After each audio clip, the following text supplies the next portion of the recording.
Hi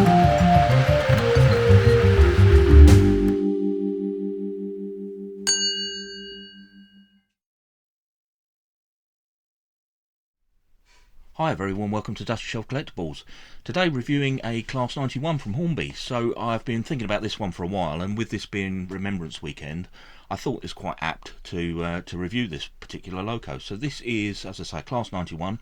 This is For the Fallen by Hornby, released a couple of years back, and we'll go through all the details in that in a bit. In researching this, I found out that 20,000 railwaymen didn't return from the First World War, and up and down the East Coast main line on many of the stations there are little plaques and memorials to those that didn't return. This Class 91, unveiled by Virgin Trains in 2014, the 100th anniversary of the First World War. The livery is by a designer called Paul Gentleman, and as I say, it's just in commemoration of those that lost their lives in the First World War that were connected to the railways, and particularly the East Coast Main Line. What we'll do is we'll take this over to the bench and have a look at the Loco and obviously the livery. I have to say this is one of the best liveries I think Hornby have ever done. I am so impressed with it. So obviously I've had a look inside the box just to try and work out what I'm going to say on the video, I think it's really good, but you can make your own mind up. So let's take this over to the bench and let's have a look inside. Right, before we get into the box and the Loco, let me just bring across the catalogues.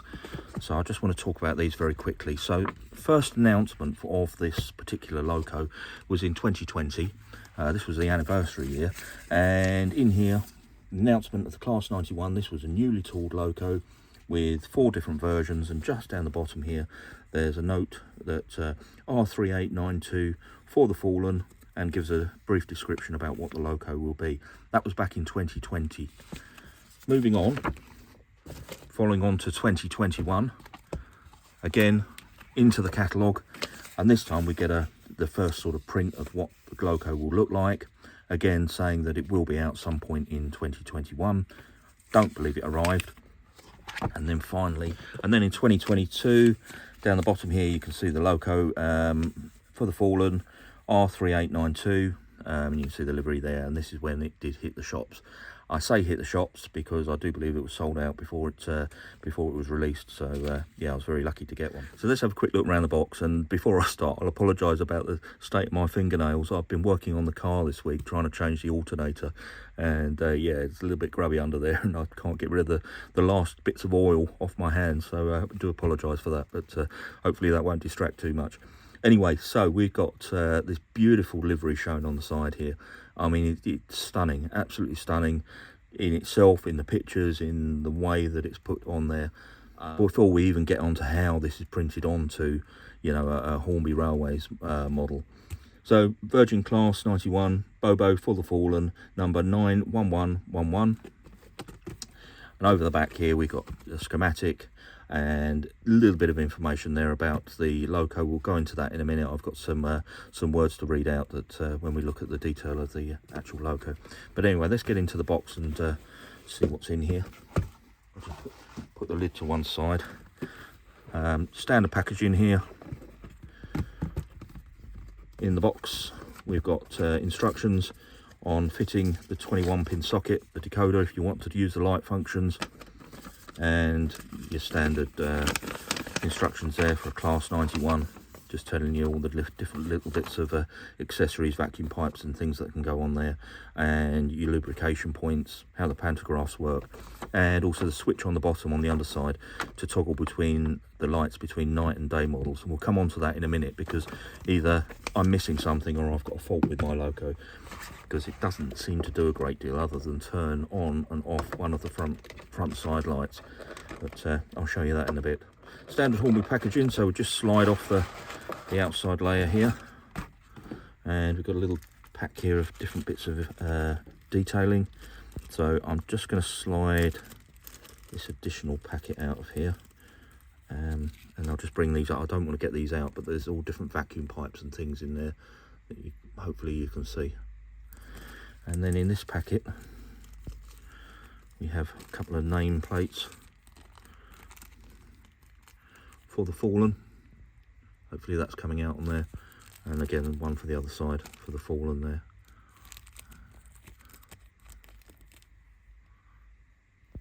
Just going to pick that vacuum pipe up that's dropped out the packet. I don't want to lose that. Okay, and then the standard packaging from Hornby. If we just undo this end, I do like this, the way that you lift this off, and then the Loco is, as I always say, is presented to you, which is rather nice. And just lift it out of the box there. And I'll just move this out the way. And before we get into any detail, that is absolutely stunning. I am convinced this is one of the best liveries that, you know, in quality, in subject matter, that Hornby has done. I think it is absolutely beautiful. Yeah, absolutely stunning. What a Loco. I'll just lift around to the front and the other side. Yeah, I'm kind of lost for words. I don't really know how to describe it other than to say how perfect it is. I mean, there's not a blemish on it, and you know, it is something quite special indeed. Now the Loco itself is quite heavy. I'll just go and weigh it. Let's just pop it on the scales.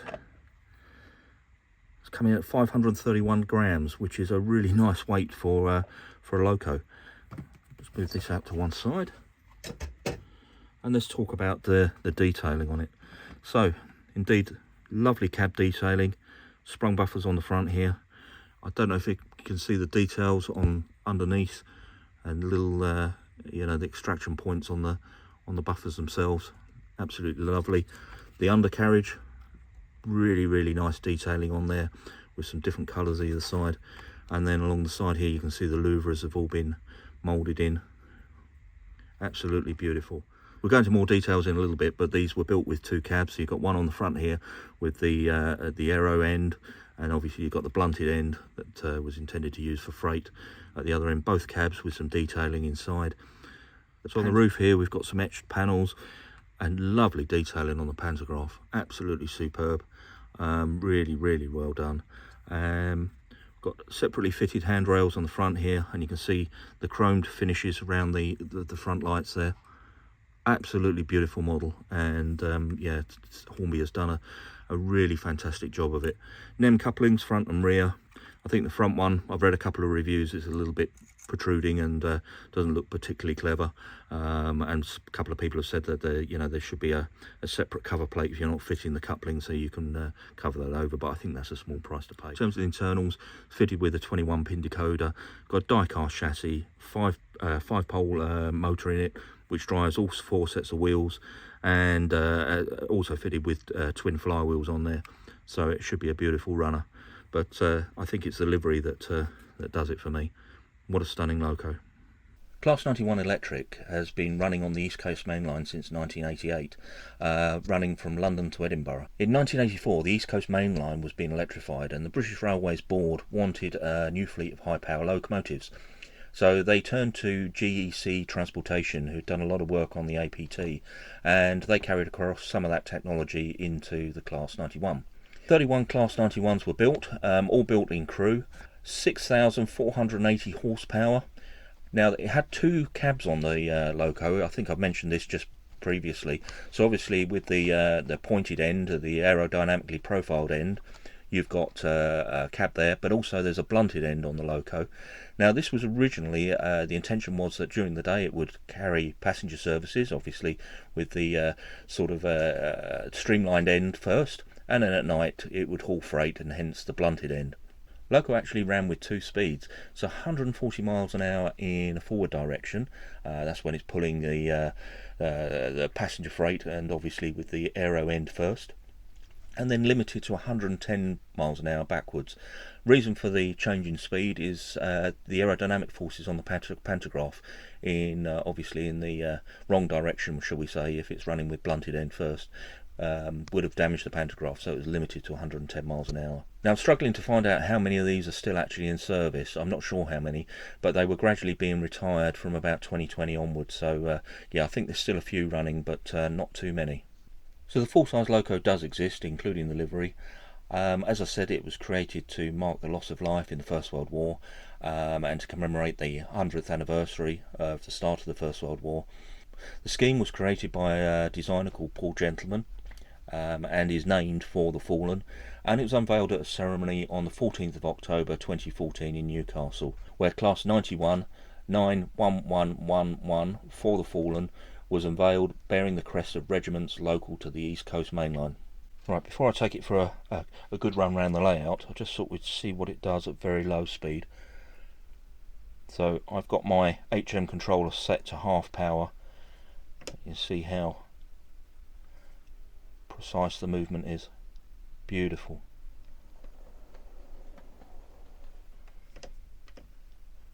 Very, very high control.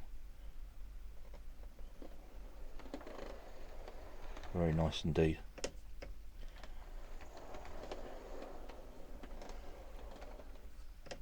I'm just going to turn the power up to full. Sorry, wrong way. Let's come back this way. Again, still nice control there. Now, I just want to talk very quickly about the switch underneath, which is for daytime and nighttime running. So I'm just going to put a finger in front of it and just apply some power. Now, there's no cab lights, and you'll note that this side we've got a double light, this side we've got a single light. Now, underneath the Loco there is a switch. You can see it just here. I'll just flick that switch across and I'll put it back down. Now, this I'm expecting to be nighttime running, so I was kind of expecting cab lights in there, and the only difference that I can see if I put the power back on is we've now got a double light on the other side and a single light on this side. So maybe there's something about running, you know, with different lights on there that I don't understand, and somebody can explain it to me. Or maybe I have a faulty Loco, or maybe, you know, actually you need to plug your chip in, and that's when you can turn all the cab lights on and do all the multi-functions that this may have. So interested to know if anybody can shed any light on whether this is indeed a problem, or it's actually supposed to do that. And indeed the same thing happens on the blunt end. We've got a double light on this side, a single light on this side. And if I turn the switch, put it back on the track, you'll see that they just switch over. A double on this side, a single on that side. So again, as I say, it may be that I don't understand the lighting on the Loco and the signalling and that kind of thing, and this is correct. But if anybody knows anything, please do share. And then finally, the lights are directional, so when the Loco is moving away from you, we do have red lights on the rear of the Loco, and that indeed is the same for the profiled end as well.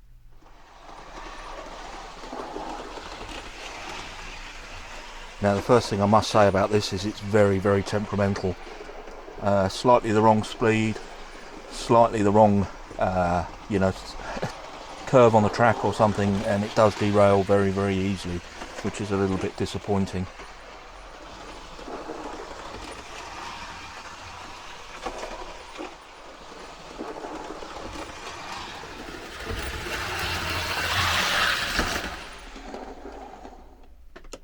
Right, I'm going to go and run this on the other layout with some coaches behind. Just so you know, I don't have the correct coaches for this, so I'm going to be running some Virgin stock behind it. I know it's incorrect, but it's the closest I've got, and yeah, I just want to see it running with some coaches behind. So apologies, but as I say, I haven't got the correct stock for it.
Well, I hope you agree. What a stunning looking Loco.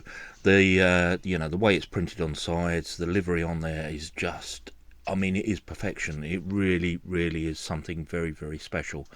The detailing on the Loco, it's one of the best Locos I've had from Hornby. It really is brilliant. Now, all of that said, as I say, it is very temperamental. Slightest imperfection in the track, and we're talking points, we're talking undulations, we're talking misalignment, and it's off the rails. And I'm talking really, very, very small imperfections to derail this train, which is a little bit, a little bit disappointing. But, I mean, my track's not perfect, so it's one of those things. I've got other Locos which will run all day on my track. This one, yeah, it's very, very temperamental. Even a slight change in speed and it can derail, which, yeah, is a little bit disappointing. The other thing as well is the switch underneath from day to nighttime running. I don't understand it. All it changes is, as I say, the lights on the front. I get 2 lights on one side. I switch the switch, I get 2 lights on the other side. There's no cab lights or anything. And again, if anybody knows why that is, maybe it's some sort of signalling thing. I was expecting the switch to turn on the cab lights or something like that. But that all said, running around the layout, when it does run, it looks beautiful. It's a stunning Loco, and something that Hornby should be very, very proud of. And I feel very, very fortunate to own it. And as I mentioned, they did sell out, I believe, before they hit the shelves. Well, with that said, if you enjoyed the video, please do give it a thumbs up. If you have a look at my other videos, there's plenty on there: model railways, models, model making, all kinds of things, anything that interests me. If you can subscribe, you'd be doing me a massive favour. And yeah, we'll leave this one there. Thank you ever so much for watching, and I'll catch you on the next one.